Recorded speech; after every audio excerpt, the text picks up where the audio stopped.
Hello friends, money matters में आपका बहुत बहुत स्वागत है। आज का हमारा टॉपिक है डिप्रिसिएशन। डिप्रिसिएशन एक्चुअली है क्या? ठीक है, देखते हैं। Reduction in the value of an assets over time due in particular to wear and tear. मतलब आपके प्रॉपर्टी की वैल्यू समय के साथ कम होना, विशेष रूप से टूट फूट के कारण। आपको क्लियर हुआ होगा कि एसेट्स की वैल्यू कम होना मतलब डिप्रिसिएशन है। लेकिन एसेट्स भी दो प्रकार के होते हैं, टेंजिबल और इंटेंजिबल। तो टेंजिबल एसेट्स वो एसेट्स होते हैं जिसको हम फिजिकली टच कर सकते हैं, और इनटेंजिबल एसेट्स है कि जिसको पॉसिबल ही नहीं फिजिकली टच करना।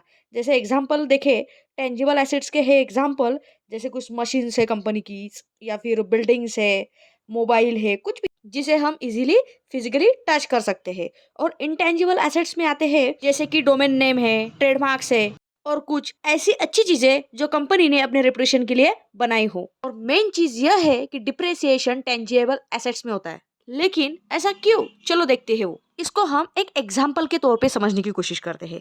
मान लीजिए आपने एक मोबाइल खरीदा 6 महीने पहले, उसकी थी प्राइस 25,000, और 6 महीने बाद आपको वो मोबाइल बेचना है। जब आप वो मोबाइल बेचने जाते हो और उसको बोलते हो कि भाई मुझे मोबाइल बेचना है, आप इसको कितने में खरीदेंगे, तो वो बोलेगा कि 10,000 या 12,000 या 15,000, 50% के बीच में वो बोलेगा। अब आपको सवाल आया होगा कि भाई ऐसा क्यों, अभी तो मैंने 6-7 महीने हो गए मोबाइल खरीदा था 25,000 में, लेकिन अब जब मैं बेचने जा रही हूँ तो वो 25,000 का अमाउंट डायरेक्ट 50% 60% पे क्यों, मतलब क्यों उस एसेट्स की वैल्यू लॉस हुई? तो उसके कारण है, पहला है आपने उसका यूज किया, पहली तो बात।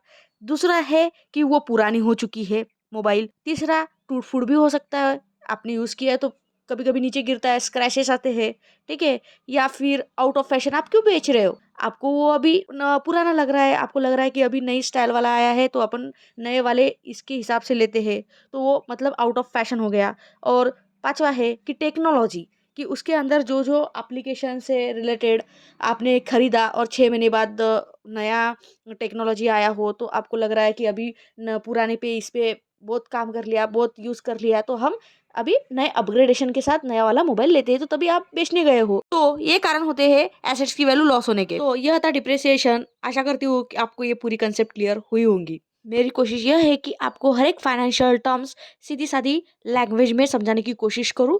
तो यह कोशिश मेरी कामयाब रहे, और जाते समय चैनल को प्लीज सब्सक्राइब करें ताकि मैं और ऐसे नए नए वीडियो आपके लिए ला सकूं। अंत तक बने रहने के लिए आपका बहुत बहुत शुक्रिया।